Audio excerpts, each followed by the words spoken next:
Today on the Andrew Cooperrider Show, China brings sweatshop labor practices to Kentucky. Nelson County students and teachers walk out in protest at Thomas Nelson High School over a possibility of their school being merged with Nelson County High School.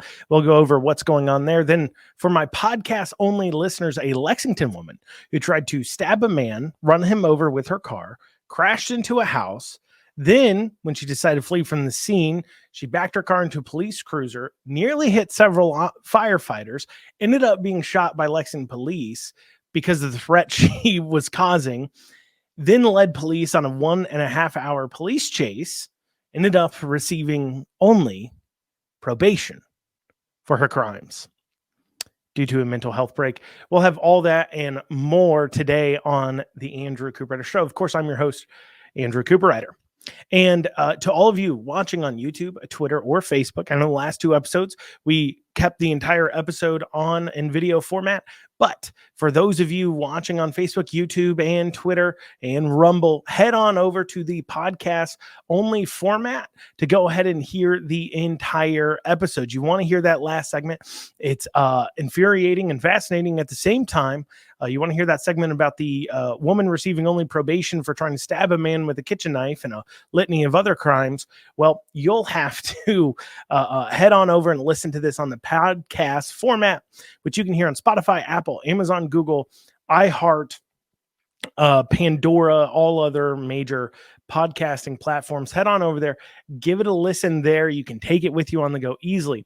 And if you are listening on Apple or Spotify or any other podcasting platform, please make sure you leave a 5-star review. I do the show every day. The least you could do is give me a 5-star review because, well, if you enjoyed enough to listen to it every day or even a few days a week, well, please at least leave it the 5-star review and tell others about the show.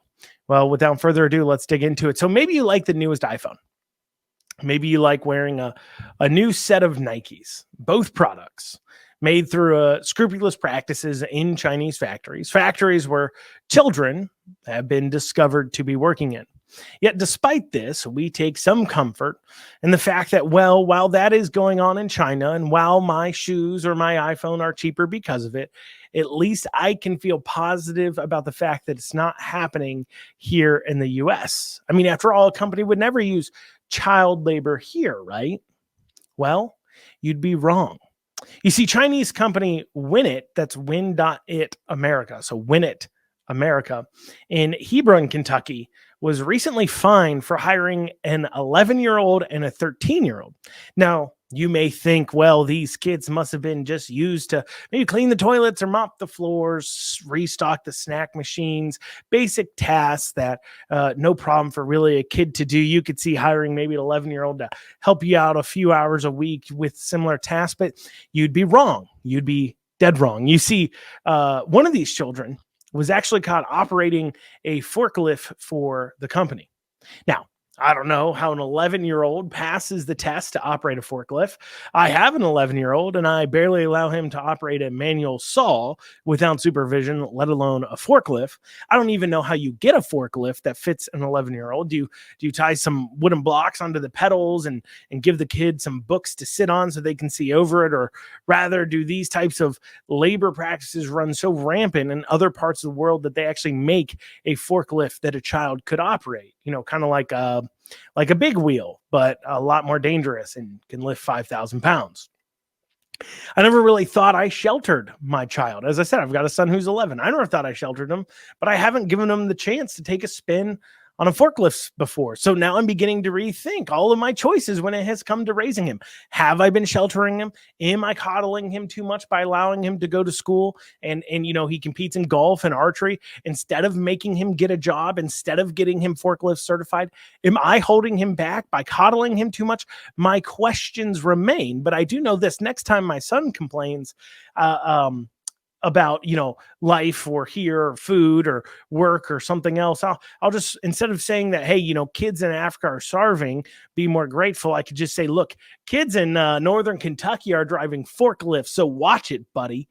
You're never too young to get a job operating heavy equipment. Better behave before I start charging you rent. Now, what did Winit get for using 11-year-olds to operate heavy equipment? Well, they got a $30,000 fine and told that they have to have a consultant come in and make sure they don't hire 11-year-olds or 13-year-olds for the next 3 years. In all honesty, this is a clear sign that the labor market here in Kentucky is very, very tight. I mean, when you've got 11-year-olds operating forklifts, you've got some problems. Of course, though, this isn't the only company to have recently been hit in Kentucky here with similar type charges. We've seen McDonald's franchises getting hit for child labor violations and a few other fast food places. This is actually becoming more common. At least I'm seeing it more. And there's a litany of companies doing this. Now, to clear up the law here, kids under 14 are allowed to work agricultural jobs, and also kids of any age can actually work in a business that the parents own. So, if your parents own a business, you can work in that. Now, I don't know if China is the parents for these kids. I wouldn't be shocked if they were, if China owns them, but I would say most likely not. Though this does point to a problem Kentucky is having. I mean, clearly, if this factory, they hired these two kids, one's 11, they're having them operate forklifts, they're choosing between getting it done or not. And obviously the way Chinese companies operate is generally a lot different across the board. But I would say that they didn't choose this. They just don't have the staff. And that is becoming a bigger and bigger problem. I mean, that's why we're seeing it more. We have people who are of working age, right? Remember, we have 55% workforce participation rate right now in Kentucky, the lowest in Kentucky's entire history. And that means that 45% of people who are of the proper working age, who can get a job, are not getting a job. And instead of spending all this money on economic expansion and paying off companies to come in here and giving them tax breaks and giving them hundreds of millions of our dollars to try to come here, maybe we need to be instead putting all of our time and resources to figuring out the labor problem. I mean, after all, if we figured out the labor problem, we got more people working, and we had a plethora of employees, we wouldn't need to give away hundreds of millions of dollars or tax breaks in order to attract companies here into Kentucky. We'd be able to offer something they can't get elsewhere: employees, or at least something that could be harder for them to get elsewhere: employees. In this world, it really doesn't matter if we have all the employers in the world if we don't have the people to work them. And so until then, who knows, maybe Beshear and the legislature's desire to bring in companies and push them in here, give them money, try to give them carve-outs, maybe it leads to them trying to give carve-outs on these labor things or try to get those laws changed as they run into the history of it. Of course, most likely not, though it would be funny to hear Beshear announce in that typical Beshear voice: today, I'm excited to announce a new policy. Forklift operators can now be as young as 12 years old. Thank you all. That'd be so funny to hear them have to say. But anyways, I mean, it would just be a shame if the welfare leeches, though, had to get a job. Instead, we've got these youngins out here. They're getting to work. They're paying in. They're providing more to the government than apparently 45% of adults who can work. I mean, the government needs their cut some way or another. I guess if they're getting it off the backs of 11-year-olds, teach them early to get taxed, teach them early to work. So that way, obviously, they can continue to just fund that government while the government lets those who just don't want to work not work. I mean, remember, we've got a 2-to-1 ratio of open jobs to people looking for jobs. There's plenty of work out there. And that's why things like Cameron's work requirement for Medicaid, while Beshear may try to attack that and say it's mean and awful and healthcare is a human right. Those of you who listen to the debate podcast these last few days knows that he said that. While he may think that's the case, it's becoming quite clear that these people are being enabled to stay home. And that's becoming a big, big problem. So coming up after this, Thomas Nelson High School in Nelson County, that's near Bardstown, or in Bardstown's in Nelson County, for those of you that need a city reference to don't know your counties as well. They had teachers and students walk out and protest this week. We'll go over why after this short break. Lexington Overstock Warehouse is Central Kentucky's best source for stylish new home furnishings. Don't pay retail. With our low overhead operating structure and big name brands, we offer the absolute best values on new furniture for every room. Shop online anytime at LexingtonOverstockWarehouse.com or visit our weekends only showroom located at 156 West Tiverton Way. Right now, for listeners of this show, we're offering a special discount for our online customers. Use coupon code FREEDOM for an additional 10% off your online order today. Lexington Overstock Warehouse, low overhead equals really low prices. Listen up, my fellow business owners. You need to get your cybersecurity and IT support under control. Reach out to the folks at Amston today. Call 859-300-0087 or visit amston.com. It is no secret that cyber attacks have become a constant threat, and you need to make sure that your organization is protected. Amston has over 30 years of experience working with businesses and governments alike. Call 859-300-0087 or visit AmstonAMPSTUN.com today. In 2011, Nelson County had 1,435 students enrolled in high school. And now they were at one high school, Nelson County High. Then, for some reason, a belief amongst the school board and county leadership started believing that Nelson County would be now experiencing such massive growth over the next several years that a new high school was needed to be built. So the county built Thomas Nelson High School. While Nelson County did experience a 8% growth in population during this time, doubling Kentucky's average population growth of 4%, enrollment in high school didn't follow nearly close to the same trend. During that time of 8% growth, high school enrollment across the county only grew by 20 students, or 1.4%. From 2011, they had 1,435 students to now only 1,455 students. Simply a 20 student growth. This coupled with a prior attempt at a merger that has led to lawsuits and a disappearing barrel tax has left Nelson County's 5-member school board in a pretty difficult position. Now, as I said, they tried to do a mega school, community school merger. You've been hearing about these, obviously, in Hopkinsville and Christian County there, and a few counties across the state. And this was another district, another county that was looking to do a mega school. And this attempt to put together another mega school, a merger school, brought anger from the community, so much so that the original vote for basically getting the merger going and everything else was 4-1. Well, this upset the community so much that 2 of their board members that voted for this were replaced with anti-merger members in 2022. Now, the old board had already voted by that time to approve a plan and award the contracts. However, the deal was all but done, despite the community pushback, but they hadn't actually voted to approve the funding of the merged schools. Well, then the elections happened, and as I said, 2 out of the 4 members who voted for the plan were voted out and replaced with 2 members who ran on and vowed to vote against the funding, vote against the merger. Well, the old board rushed in to try and vote through the funding, but a citizen sued the board, and a restraining order was placed on them saying that the vote to do this merger and fund it could not take place until the new board had taken over just about a month or so later. Well, the new boards voted in, and then they voted 3-2 to not fund the plan. Now, due to that, there's been some threatened lawsuits from the community school advocates, the people that wanted the mega schools, and say, look, you have to do this. It must be built. There's even some talk of contractors who, of course, I was talking about were awarded the bids of suing as well.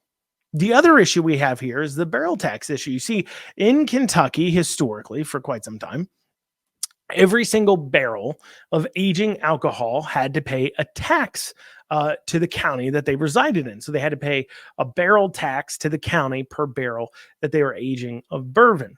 That led to counties like Nelson, which, remember, has Bardstown in it. And many of you know that is now a big bourbon town. So they struck a lot of deals to attract in bourbon distillers, including breaks on property tax, a tax that typically funds public education in a county.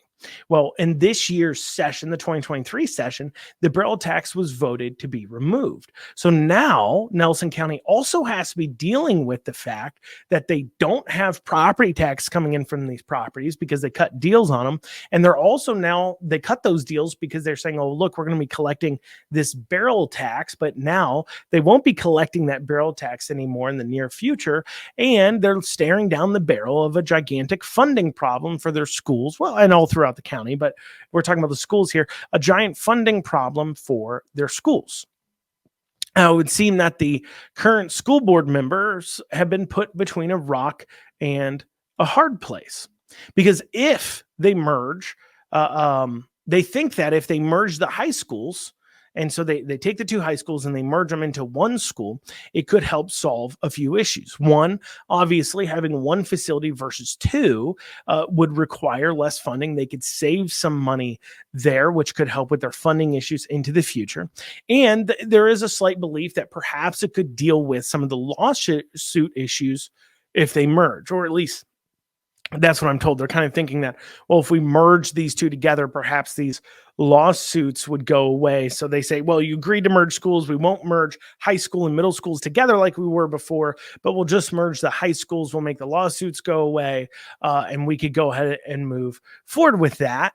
I don't quite understand exactly how that work, unless, of course, they're also planning on, for some reason, enlarging or remodeling a school, which, as I said, is kind of odd because they only have 20 more students than they did when they had this same school prior to 2011. Maybe adding a few classrooms might be important, but I don't know about a huge remodel project, why that'd be necessary. You'd find yourself in the same position you were, 12 or so years ago, where you built this big old school thinking, oh, they're going to come. We're going to grow. We need these people.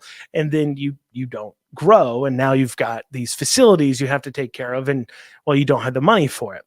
So the question is, which school to close? You'd think that, they'd possibly look at closing the old school, Nelson County High School. That wasn't built like 12 years ago. However, it would appear that they're actually looking at closing the Thomas Nelson High School and sending those kids back to Nelson County High. Why?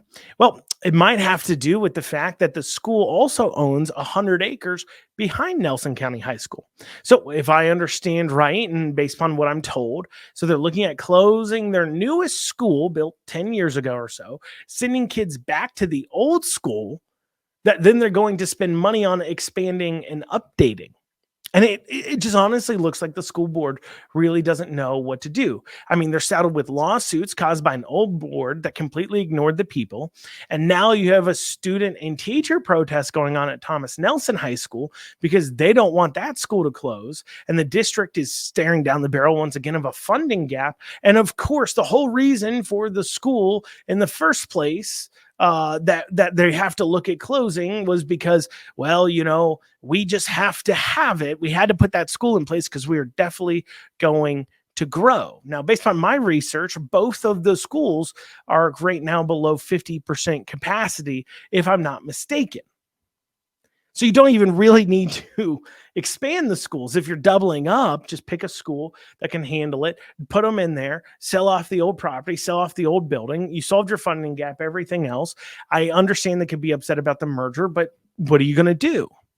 But of course, that doesn't solve the lawsuit problems either, unless, of course, you pay off the contractors by giving them remodeling projects on the new schools. That could be something they end up doing. I don't know what they end up doing, but what I can tell you is this is exactly what happens when you have government making a whole lot of dumb decisions. And it's exactly a perfect example of this whole community school concept we see going on that's stupid, and this whole growth mindset. So, and part of the reason why they're doing all these merged schools, of course, I think is because of the busing problems too, as well. But anyways, you have so many counties and cities that have adopted this growth mindset that we're definitely going to grow.